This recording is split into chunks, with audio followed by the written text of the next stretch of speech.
Hey everybody, welcome back to the channel. Today in this video, I wanted to talk about 4 things that are potentially holding you back from having the success that you deserve out there on the water. There's a lot of mistakes that you can make in this sport, and I want to kind of sift through some of them that I've made that has really restricted my personal success over the years. The first one that I want to talk about is probably the most important. I probably should have just waited till the end to talk about this one, but it is making things too complicated. As people, just human beings, I think a lot of times we tend to make things more complicated than they need to be. And that is certainly true in fishing. Fishing can be very complex, because there's a lot of different variables and things like that. And oftentimes I feel like it's exacerbated by making it even more complex with having too many rods, too many lures, so many different options out there. Sometimes you just need to keep it really simple. And for me, over the length of my career, it seems like when I start to feel the most overwhelmed in fishing and have the least amount of success, I always bring it back to basics and tend to have more success by doing that. So fishing can be as complicated or as simple as you want it to be. And so I really suggest that, I have an angler recently that's been reaching out that wants to do a guide trip because they're struggling to catch fish, in any sort of like substantial numbers out on Lake Chickamauga. And we haven't been able to plan a date for a guide trip yet, but I wrote him an email with some suggestions, and one of the top suggestions was to just keep things simple and do things that make you feel comfortable, that you enjoy. And I think that is probably one of the most important things that you can do to benefit your fishing, is to start off with something that, if you're brand new to the sport and you haven't had any success at all, that's where it's like, you got to start with basics, and you've got a lot of learning to do. But if you've been in the sport for a long time and you're just having a dry spell or something like that, go back to the things that over time you've had the most success with. Maybe that is a jig, just throwing a jig around, rocky secondary points or something like that. Do that. Or, throw a crankbait, do something that you have confidence in already, even if other people are saying that that's not necessarily the deal. There's always more ways than one to skin a cat when it comes to fishing. And I always find it amusing when people say that you have to do something to have success on a fishery, because that is nearly never the case. There are so many different things that you can do, including things that you already know how to do really well. So to me, when I start feeling the pressure of like not having a lot of success, making it simplified and uncomplicated tends to be the best move. So go back to basics, go back to the things that you're really, really confident in, and go to areas that are familiar to you. So like, make the lake your own. I always kind of preach that. Go to places that have the type of cover that you feel comfortable with, the type of water clarity that you're comfortable with, the watercolor, and allow you to utilize the techniques that you like to throw and have confidence in already. Don't listen to what anybody else says. So the first thing I think that keeps people from having success in fishing is overcomplicating things and getting outside of the comfort zone. All right, everybody, so I just want to interrupt this video real quick for a cause that I hold near and dear to my heart, that I think is super important, way more important than fishing. So hang in there with me real quick. Essentially, December is a time period of holiday season. You've got Christmas right around the corner. You're spending time with friends and family. For many people, it's the best time of the year.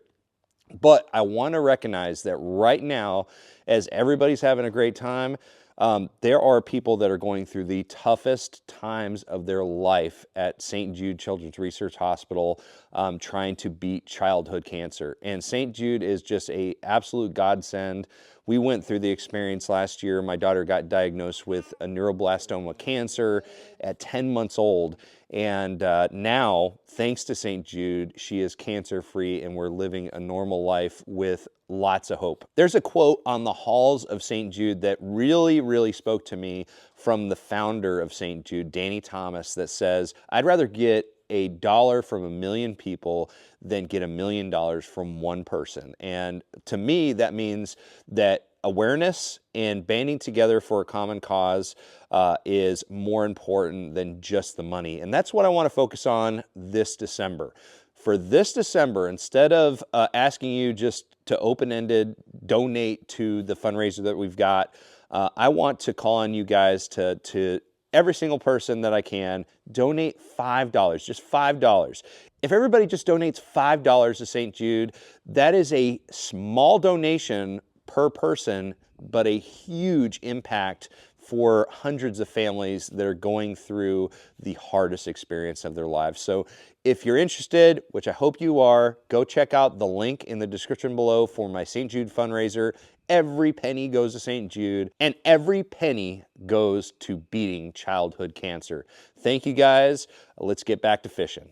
The next reason why I think that you might be struggling on the water is because you're not matching the lures to the conditions that you're presented with. Now, this kind of goes in conflict with the first thing that I talked about a little bit, because you also don't want to like deep dive and make it too complex by looking at every single variable. But if you break it down into just very basic things like how much sun penetration do we have? Is it a cloudy day like we have today, or is it really sunny? You know, those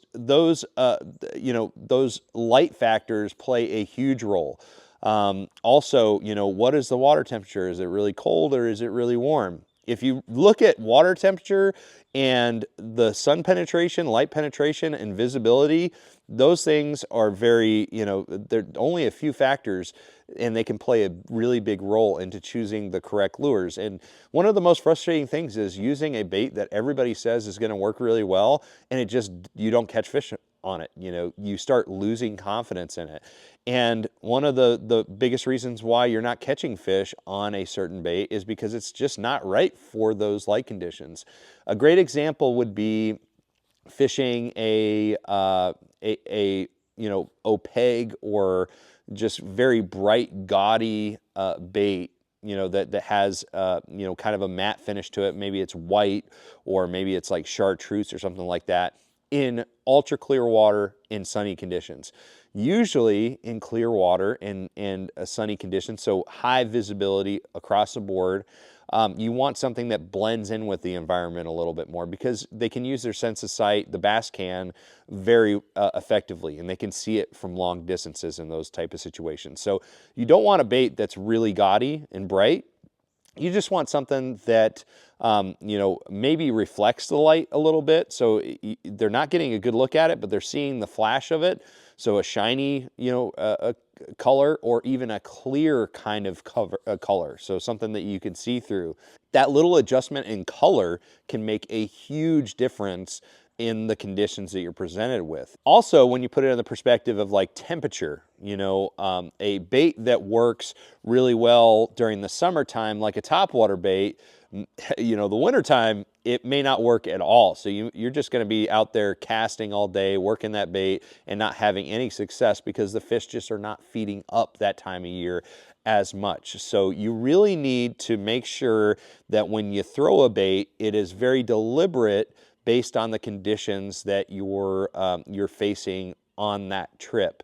Okay, so not choosing baits based on the conditions can be a really a big reason why you're not catching fish. All right, so the third reason you might be struggling out on the water is because you're listening to too much dock talk. Now, you're on here trying to get some guidance from me, which is great. I still recommend going out and absorbing as much information as you can, including talking to people that are at the ramp, that have had success on that fishery, whatever the situation is. But I will tell you that getting too much specific information from other people without context can be a dangerous thing, where you end up, you know, hearing about somebody's success stories, you try to replicate those based on what they told you, and then you go out and you don't catch anything. That affects your confidence, and it's kind of a snowball effect.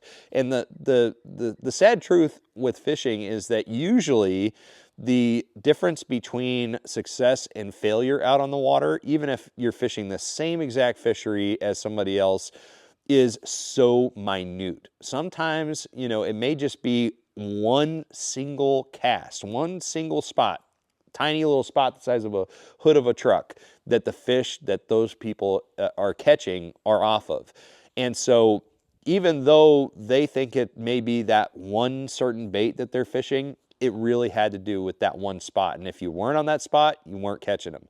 So dock talk can be really dangerous for that reason, is you just don't know the context of what they were experiencing. And also, different people fish in different ways. Different anglers have different experiences, different expertise. And if, you know, somebody is out there catching them on a deep diving crankbait and you just aren't very good at throwing a deep diving crankbait, you're going to really struggle to duplicate what they're doing. So what I suggest is, instead of listening to a bunch of people, bring it back to basics, like the first thing that we talked about. Bring it back to the things that you enjoy doing, what you know best. Even if there's only a handful of baits that you've had success on, do that first. And seek out those areas of a lake that seem to look familiar to other areas you've had success in the past, similar water clarities, similar type of cover, all that stuff.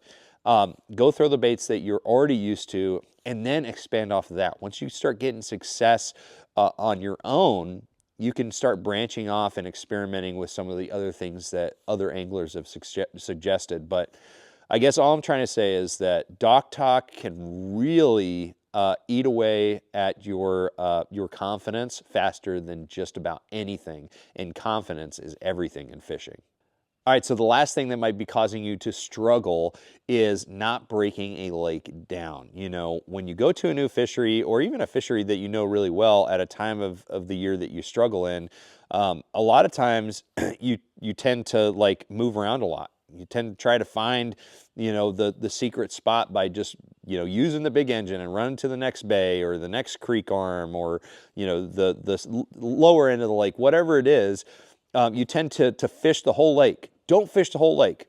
Focus on one general area. It could be a large creek arm, or it could be a certain, like a third of the lake or something like that. But whatever that looks like, reduce the lake down into a small, manageable area that you can thoroughly fish a lot of different types of techniques and a lot of different types of cover. That is the biggest thing that I could suggest to somebody, is looking at your mapping or like Google Earth or something like that. Look for an area that has the qualities that you like to fish, whether that's grass or there's flooded cover like flooded bushes or something like that, or there's docks. But it also has other like structural features like creek channels and creek channel bends and all different types of stuff. Try to look for an area that has a lot of different qualities to it, so you can try a lot of different techniques, and then just break down that one area. If you try to do that on a larger scale, like the entire lake, you're gonna be spending way too much time running around, and you're really not gonna learn a whole lot in most cases. I find a lot of my success when things are hard by just breaking down one small area that I like the way it sets up. Okay, so I don't just pick an area because people say it's a good area. I have to pick an area of a lake to break down based on my particular set of strengths, my skills, and what I feel comfortable with. So I think that is one of the biggest things that causes people to get overwhelmed and not find success, is trying to fish an entire lake. But I think you need to fish small and pick one area and break that down. So anyways, guys, these are just some of the things that can cause somebody to not have success. There's a lot of other things too, but But if you focus on these 4 things, I think that you're going to slowly or quickly find more success out on the water and catch more fish. Thank you guys so much for watching. Drop a comment below if you have any questions, you want me to cover a topic in a future video or anything like that. I love helping you guys out and love getting topics from questions of viewers just like you. And also check out the St. Jude benefit link in the description below. Just $5 does a ton. If we all donate just a little bit, we're going to make a big impact on ending childhood cancer. So check out that link in the description below. Thank you guys so much for watching. I'm going to see you out on the water. Trust the process.